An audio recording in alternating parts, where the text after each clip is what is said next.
Israeli जारहियत से खित्ते के अमन को खतरात। मशरिक़ वस्ता में बढ़ती हुई कशीदगी पर तशवीश है। इसराइली इक़दामात आलमी क़वानीन की संगीन खिलाफ वर्जी हैं। इस्तंबुल में इस्लामी ताउन तंजीम के वज़ीर ख़ारजा इजलास से वज़ीर ख़ारजा इसहाक़ डार का खिताब। कहा कि पाकिस्तान ईरान पर इसराइली हमले और जारहियत की मज़म्मत करता है। इसराइल दहशत गर्दी फैला रहा है।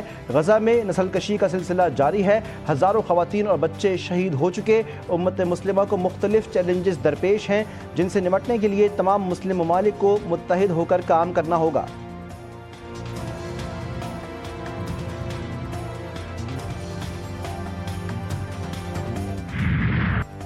ईरान पर इसराइली जारहियत नाकाबिल कबूल करार। इसराइल अमन की राह में सबसे बड़ी रुकावट है। तुर्क सदर रजब तैयब एर्दोगान का ओआईसी वज़ीर ख़ारजा इजलास से खिताब। कहा कि हम सब ने मुत्तहिद होकर दुनिया को पैगाम दिया, हम अमन के दाई हैं। आलमी बिरादरी जारहियत रुकवाने में मदद करे। इजलास में सहयूनी जारहियत की शदीद मज़म्मत। ईरान में हालिया कशीदगी का तफसीली जायज़ा लिया गया। ईरानी वज़ीर ख़ारजा अब्बास इराक़ची की तुर्क सदर से अहम मुलाकात। ईरान पर सहयूनी हुकूमत के हालिया हमले पर तबादला ख्याल।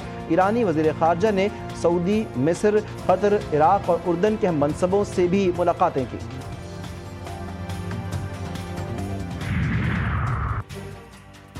ओआईसी वज़ीर ख़ारजा के इजलास के मौके पर नायब वज़ीर आज़म इसहाक़ डार और फील्ड मार्शल आसिम मुनीर की तुर्क सदर से मुलाकात। पाक तुर्क क़यादत की ईरान पर इसराइली हमलों की शदीद मज़म्मत। ईरान की खुद मुख्तारी और दिफा के हक़ की हिमायत का इयादा। कशीदगी कम करने के लिए सिफारती कोशिशें जारी रखने पर इत्तिफ़ाक़। आलमी बिरादरी से फ़ौरी जंगबंदी का मुतालबा किया। Everybody knows we were in the middle of negotiations with the United States, and we were supposed to meet for the 6th round on 15 June. Then all of a sudden, the Israelis decided to attack us on 13, only 2 days before the negotiation. अमरीका का Israel की जारहियत में शामिल होना ख़तरनाक होगा। ईरानी वज़ीर ख़ारजा अब्बास इराक़ची ने ख़बरदार कर दिया। वाज़ेह किया, इसराइल के बिला इश्तियाल बमबारी के ख़िलाफ़ ईरान अपने दिफा के हक़ का इस्तेमाल कर रहा है। इसराइली बमबारी रुकने तक ईरान अमरीका के साथ मुज़ाकरात की मेज़ पर वापस नहीं आएगा।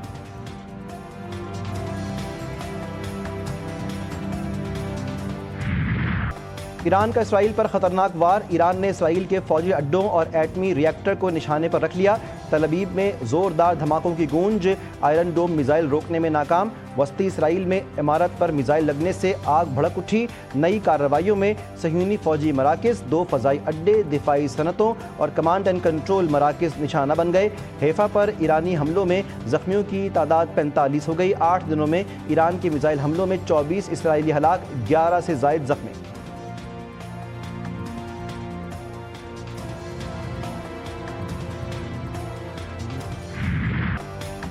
इसराइल के ईरान पर हमले। खुरमाबाद में बमबारी। इस्फहान में एटमी मरकज़ पर हमले का दावा। एक जोहरी साइंसदान और इस्लामी पासदारान इंक़िलाब के 5 अहलकार शहीद। ईरानी मीडिया के मुताबिक ताज़ा हमलों में 8 अफराद शहीद। शहदा की मजमूई तादाद 430 हो गई। ईरानी वज़ारत सेहत के मुताबिक इसराइल ने 3 अस्पतालों को निशाना बनाया।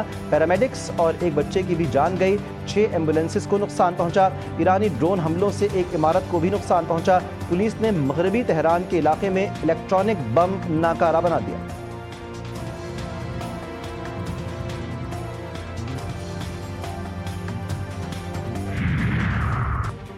ईरान में सहयूनी हमले में शहीद सैयद हसन नसरुल्लाह के करीबी साथी अबू अली खलील बेटे समेत शहीद। तेहरान में एक ड्रोन हमले में निशाना बनाया गया। अबू अली हसन नसरुल्लाह के सबसे करीबी और काबिल एतमाद मुहाफिज थे।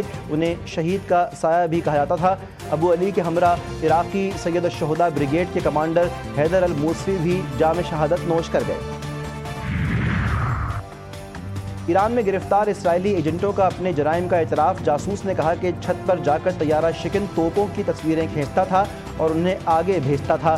चीफ जस्टिस गुलाम हुसैन मोहसनी बोले, गिरफ्तार जासूसों से तफ्तीश जल्द मुकम्मल की जाएगी। तहकीकात मुकम्मल होते ही मुजरिमों को फौरी तौर पर सख्त तरीन सज़ा का सामना करना पड़ेगा। That the peace treaty will come out of it. And President Trump waiting 2 weeks to make a decision. What do you think about that? It's too much. Why? Because we have no time. You see what's going in the middle time. ईरानी हमलों से Haifa में तबाही। Israel अमन की दुहाई देने लगा। Haifa के mayor का ईरान के साथ फौरी अमन कायम करने पर जोर, कहा कि ईरानी मिसाइलों से पहले ही बड़ी तबाही हो चुकी है, हम जंग बंदी के लिए ट्रंप का इंतजार नहीं कर सकते।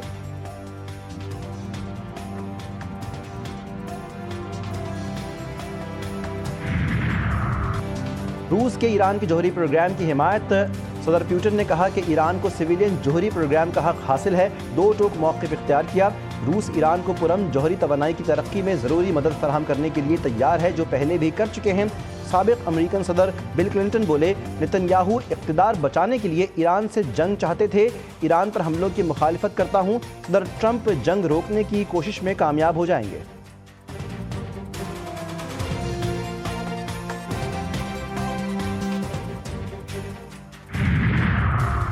ईरानी सदर मसूद पज़ेश्कियान का फ्रांस के सदर के टेलीफोनिक राब्ता, यूरोपीय ताकतों और ईरान के दरमियान जोहरी हथियारों से मुताल्लिक़ मुज़ाकरात को तेज़ करने की ज़रूरत पर इत्तेफाक। फ्रांसीसी सदर ने एक्स पर पैगाम में लिखा, उन्हें यकीन है कि जंग से निकलने और बड़े खतरात से बचने का रास्ता मौजूद है। यूरोपीय शराकतदारों की क़यादत में ईरान के साथ मुज़ाकरात में तेज़ी लाएंगे।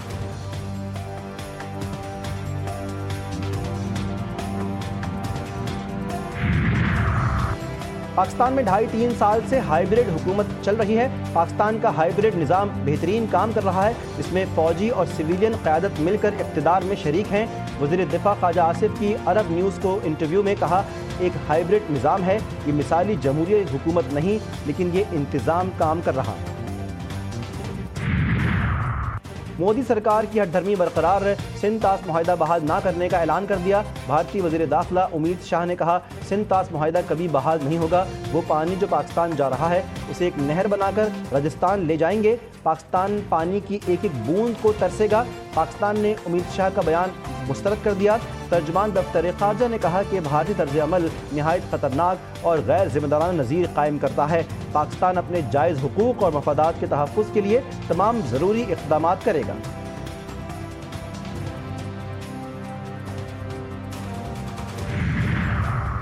ऐवान सदर में बेनज़ीर हुनरमंद प्रोग्राम के इजरा की तकरीब, सदर जरदारी की ने कहा कि बेनज़ीर हुनरमंद प्रोग्राम के तहत कंप्यूटर, जदीद तालीम और हुनर सिखाए जाएंगे। हुनर सीख कर नौजवान दयार गैर में मुल्क का नाम रोशन करेंगे।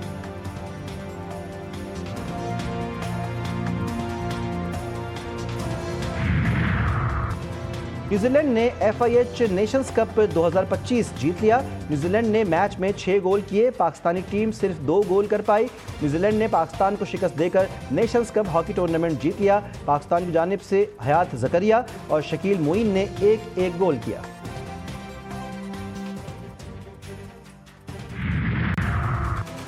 कराची में हल्की बारिश, मुख्तलिफ इलाकों में बूंदाबांदी। सदर एम जिन्ना रोड, गुरुमंदर, गुलशन मीमार, सोहराब गोड, आयशा मंजिल और अतराफ में बारिश। गर्मी की शिद्दत में कमी आ गई। रावलपिंडी और इस्लामाबाद में बादल जमकर बरसे। शाम ढलते ही पहले बादलों ने डेरे डाले। तेज़ हवाओं के साथ बारिश ने एंट्री दी। रंग बिरंगे फूलों में भी निखार आ गया। महकमा मौसमियात ने बारिश का सिलसिला जारी रहने का इम्कान ज़ाहिर किया।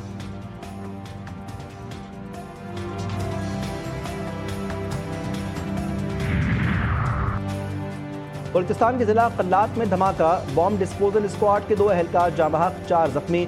लाशों और जख्मियों को अस्पताल मुंतकिल कर दिया गया। मुल्जिमान की गिरफ्तारी के लिए इलाके में सर्च ऑपरेशन जारी।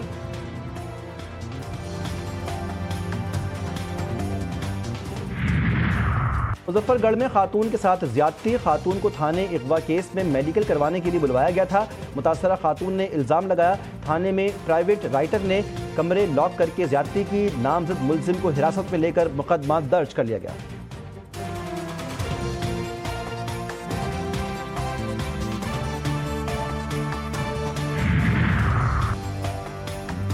रावलपिंडी में कॉन्गो वायरस के मुश्तबा मरीज सामने आ गए। 2 अफराद में कॉन्गो वायरस की तस्दीक। महकमा सेहत के मुताबिक अटक से कॉन्गो वायरस का 25 साला मरीज माजिद दम तोड़ गया। वाह कैंच का मरीज राशिद होली फैमिली अस्पताल में जेर इलाज है। लाहौर में 2 रोज़ा मैंगो फेस्टिवल, आमों की 20 से ज़्यादा इक़साम मुतारिफ करवाई गई। फेस्टिवल की रौनकें दोबारा करने के लिए हैंडीक्राफ्ट के साथ साथ कल्चरल परफॉर्मेंसेस पेश की गईं।